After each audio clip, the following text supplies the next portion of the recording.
another episode of Living on Earth. Today we visit Cuzco in Peru. We've been there many times, it being such an important place on the earth. We've been down to Lake Titicaca and Machu Picchu. But Cuzco is like the center of that area. It's been occupied for since ancient times, as is evident in the stonework. Fascinating stonework in Saskatchewan, in Cuzco itself. This ancient stonework, precise stonework, that it's very, very fascinating to see how the stones all lock together. They're like Legos. They're earthquake proof, and when there's an earthquake, they just rock around and settle back exactly where they were. Long before the Inca. The Inca are very recent there, but it's a very important place that's been occupied for probably tens of thousands of years. Yeah, and all cultures have distinguished Cuzco as one of the transformative, and where the nerves of the spine meet. So it's not only a place where historically and archaeological and mystic, because all the connotations about the extraterrestrials or that visited there and interact is still pretty much alive, and the medicines they use. But at the level of the earth is such a powerful conjunction of different veins and arteries of the second chakra of the earth that make Cuzco a really remarkable, beautiful, and complex energy to be in it, as we have witnessed many. Yeah, we've been when we go there, we notice in the invisible it's alive. It's like there's so much activity. We almost at times are on guard. Where in the northern hemisphere the invisible's empty. It's just space. But when in a place like Cuzco, the magic is real. In the north, in the western northern hemisphere, it's science rules. It's the mind, science, rationality. But in a place like Cuzco, it's magic rules. And because that is the belief, then so it is. The different possibilities exist there. One of my experience in Cuzco, one of the first time, which was transformative in my life, was the call to go to the Temple of the Sun, a temple where in pre-Inca times have been a temple of honoring the moon and the sun, and then there was the Incas that have constructed this incredible temple with all gold in the walls and in decorations and so on. Of course, the Spaniards took all down, and then on top they built a church. So when we went and got into the temple, was a flame of the sun and still in the church, and it was trapped. It was obsolete. It wants to be liberated, and we have an interaction with that being a flame of the sun. So it was really the intention of people who brought that flame of life into that place. And from that it was a vision where I saw that all the beings that comes into Earth, especially new species that comes into Earth, pass through the second chakra, through the womb, get certain pregnancy, and it's a lot of bureaucracy actually, and who enters and who doesn't. And at one point we were part of that council, the council of the second chakra and the downed life force that permit the currents of the pulsation of a much bigger life force to embody the whole entire spine of the Andes. So that was one of the many experiences we have. Yeah, that was and journeys. The journey. Yeah, the first time we went there, we actually went in. There's a chapel or a church at the spot where the Temple of the Sun was, and we went around the church and we felt a place on the wall where it was active. And that's where we sat and we did a ceremony, and there were fire beings that had been trapped by duty since the times, like the temple was never properly deactivated, and so that was our work. That we helped them to be released. It was a huge circle of different beings. It was a council, and subsequent visits we went back, and it had become a bureaucracy. It was like a hierarchy, and they didn't even have time. They were just so caught in the bureaucracy, you know. But so in the church, there was, we knew that the spot. This is where it was, and then we happened to go behind, and there's a it's like a museum, and it is actually where we were. It was actually the Temple of the Sun, because half of it is still there and it's cut off, and we didn't even know. But incredible stonework. That's long before the Inca that's been used. That amazing stonework. And so there was. At first we noticed. There was a lot of dark energy, and at first we thought it must be the church, the Christians and all, the Inquisition and so on. But deeper still beyond that, even more dark were the Incas, because theirs was magic. They used magic. They used dark magic to control people, and we met many different shamans, and many of them were what we would have called fallen shamans. They'd lost their ability to fly.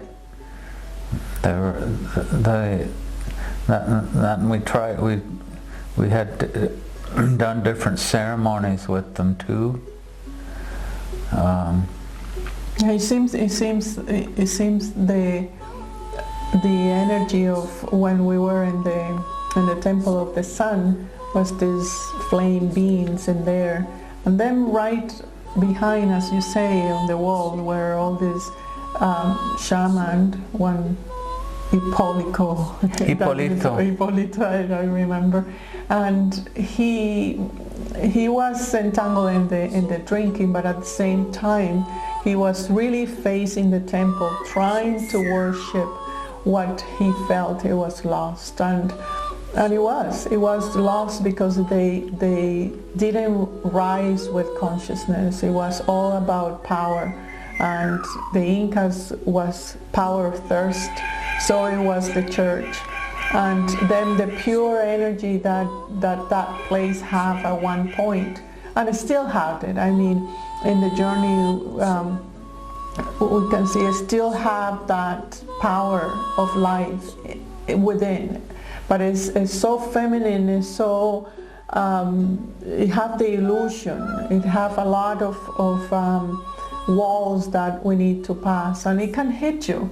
It can hit you and while you are there, and cost you either a transformative moment or you get confused. So it's a beautiful place, definitely to look and to visit when you want to renew, when you want inspiration, when you are questioning your life, when you are in transition. And there is the pulsation of Mother Earth there, and all the aliveness and beauty that mountains have. So let's move them now to our journey. We'll do a journey there. Yes. Yeah.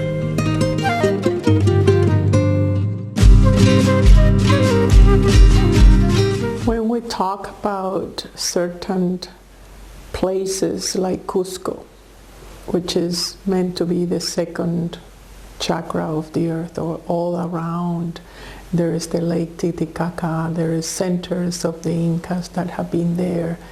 They have been recognized from the Incas and pre-Incas and Spaniards as a center where the energy meet, and the center of creation comes in different ways.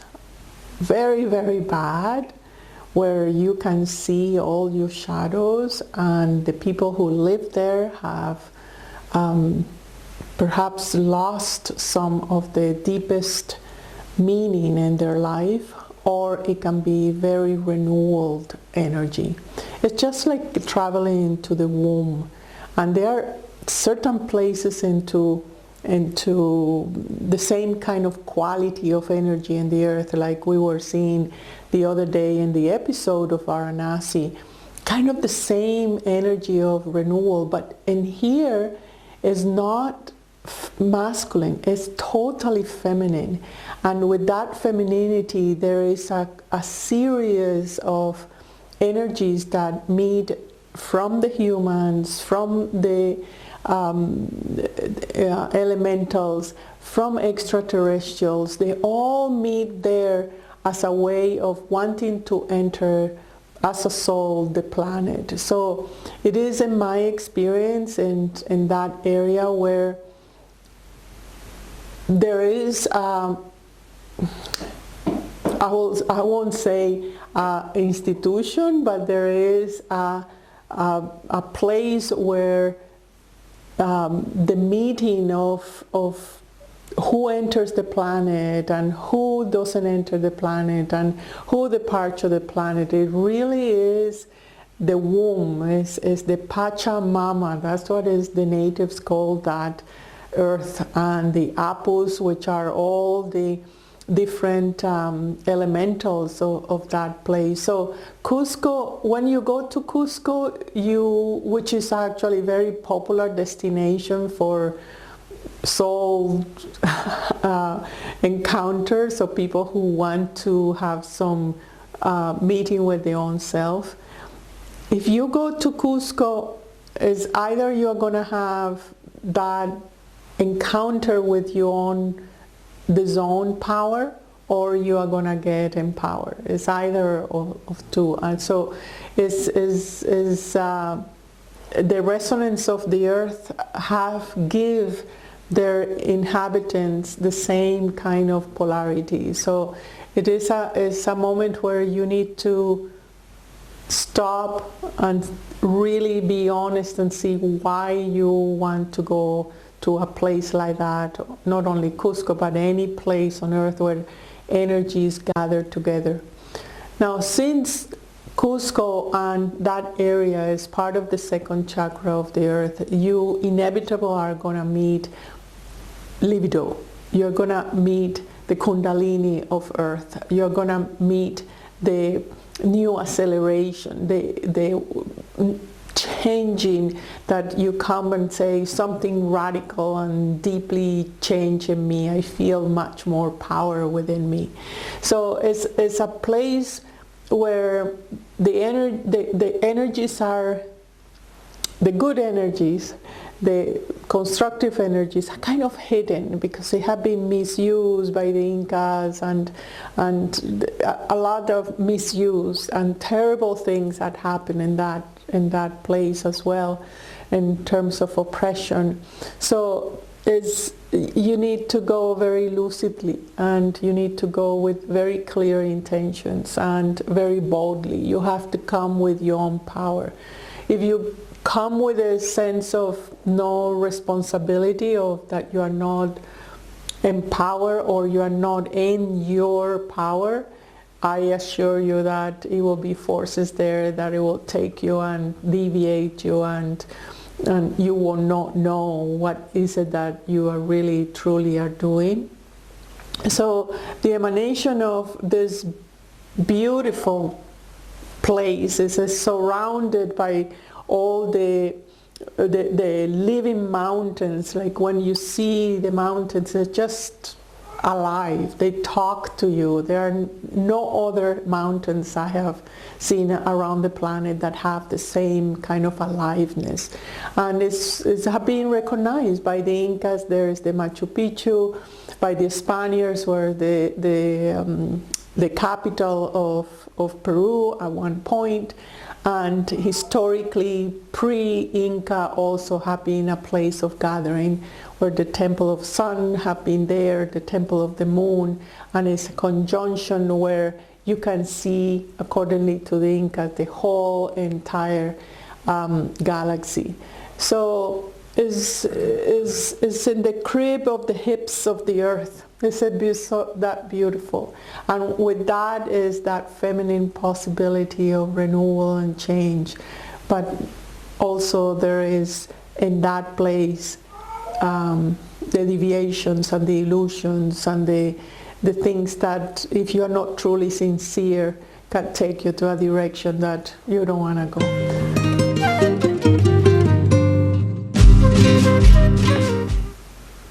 Take a long, deep, relaxing breath.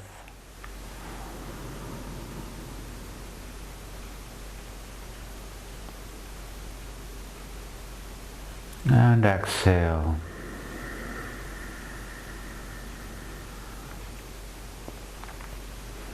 And become aware of the silence behind the breath.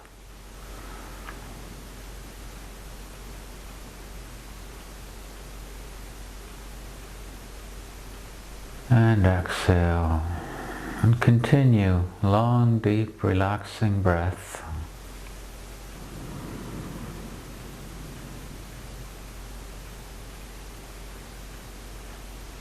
There's a very subtle vibration behind the breath,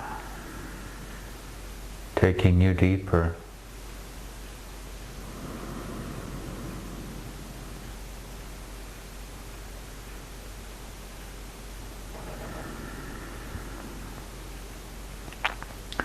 Now, as we take another long, deep breath, we ascend up into the atmosphere of Earth.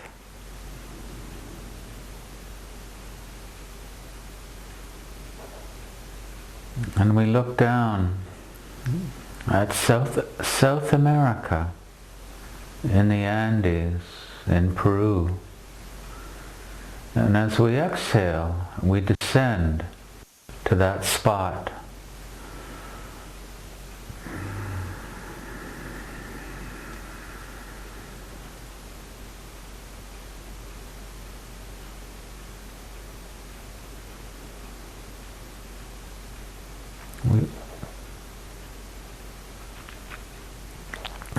We find ourselves in Cuzco, Peru, high in the Andes Mountains.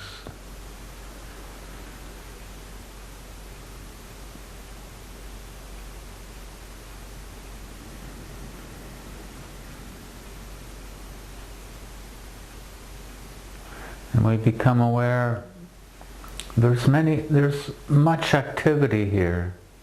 There's many beings of different types.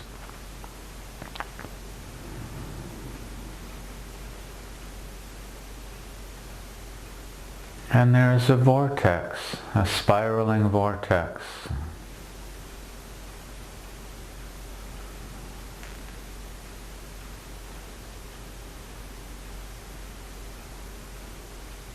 But we just observe it.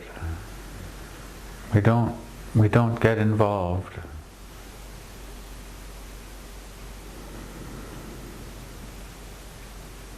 And we continue to breathe, inhaling and exhaling. As we exhale, we go down. We go down into earth at this spot.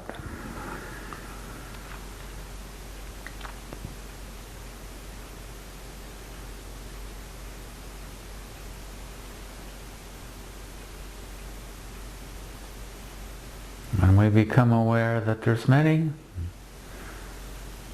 open chambers, many cavities under the earth.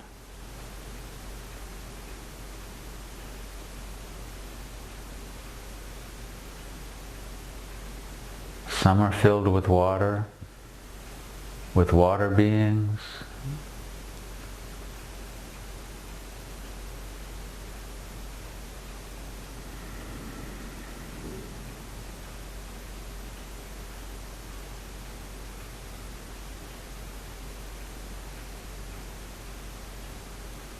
And we continue a long, deep, relaxing breath.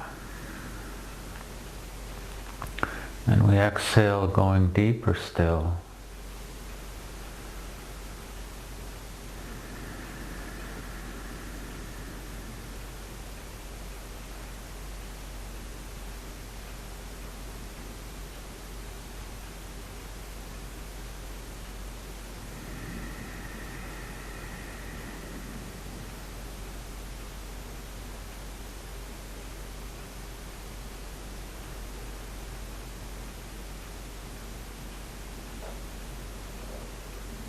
And we become aware of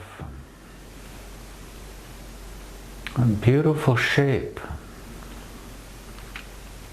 different colors.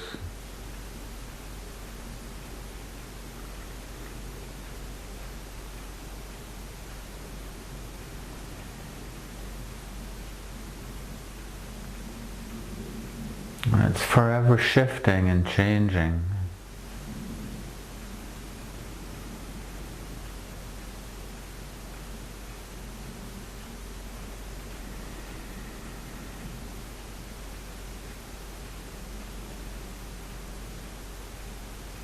And we continue to proceed. We walk beyond that.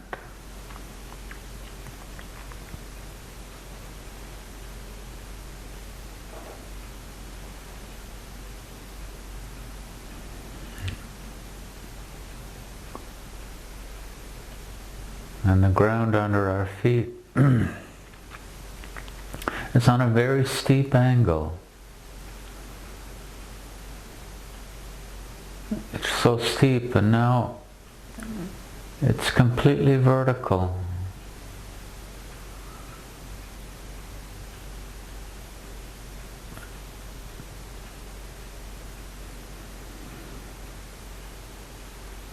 And it continues to rotate.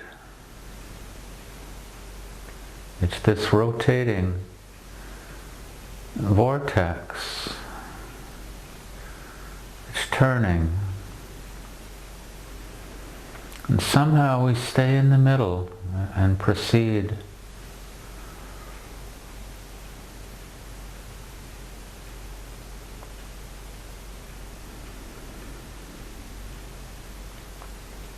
It's this, and then we become aware that it's a gigantic spiraling serpent.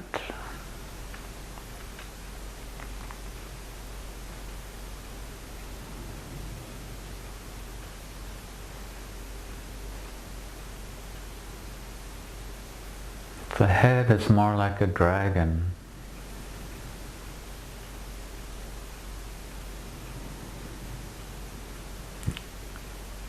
And we become that serpent, that dragon. And as we inhale, we feel its power.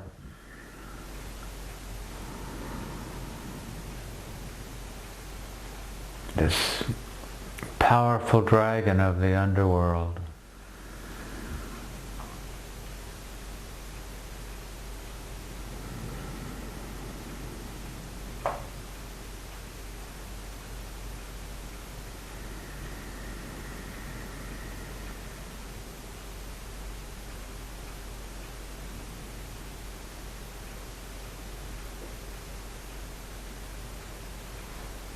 And we continue to breathe.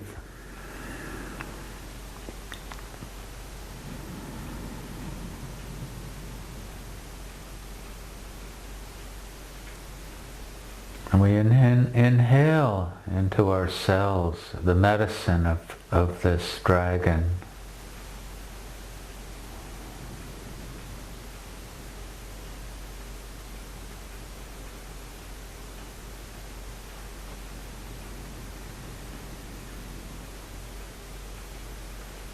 And as we inhale up, we return to the surface.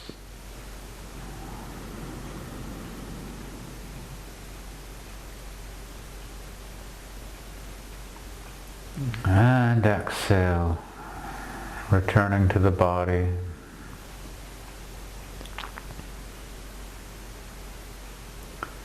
Feeling a very, very deep peace and power.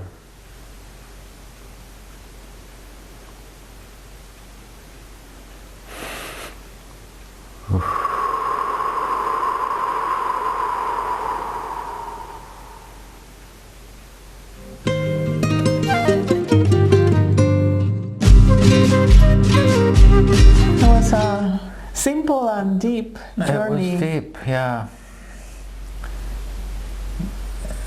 Yeah, so deep within the earth at that spot is, it's like that very, very powerful serpent. And this is been there for eons, long before probably any civilizations, either the Inca or those before. But this is innate to that spot, to that part of the Andes. Very powerful dragon being. I related to the actual Kundalini of the spine of the Andes itself. Yeah, yeah. And it reminds me also of a moment related to the flood. One time we were in the Lake Titicaca, and it was powerful dragon-like serpents that felt a little bit entrapped and out of function. They had been, yeah. That was in Titicaca. There was a huge serpent being, yeah, that would come out at night and go through the town of Copacabana, and it had been trapped since the flood. Yeah. So it is like I have babies in different spots. There's water beings, and the different caves that you mentioned were so different species of the underworld and different species from everywhere, really, that can maintain the life force of the planet. Because this is not a spot that is small. It's a chakra. Yeah, it's huge. There's many beings there, and when we went, the first part of the journey was a huge vortex, but we didn't go in that vortex, and because it's so easy to get trapped. Yeah, it's very fractal. It's once you go into that vortex of a place like that, it's like, you know, so we didn't get trapped in that vortex. There's so many beings there, unimaginable beings. Yeah. It's so occupied. Yeah, that's all the compartments you were mentioning, that fractal nature. That's why visiting places like that, you really need a guide. And even when you go there, and you can find so many offers that say, oh, you know, we guide you, have this medicine, and they have the San Pedro, and they have the ayahuasca, and they have so many other opportunities for you to experience that magic of the place. But you really need a mature guidance and a clear intention from your part to visit powerful places like that. Yeah. Yeah. Yeah. So, well, I thank you again for your presence and company, and together just visiting places like this, it really renew the energy of the place and give us a different perspective, or perhaps that you have visited and complement something or understand something. And we are so engaged in traveling with you this way until the times permit otherwise. Meanwhile, stay tuned on Living on Earth episodes. Yeah, and thank you for listening to our episodes. Thanks. Bye.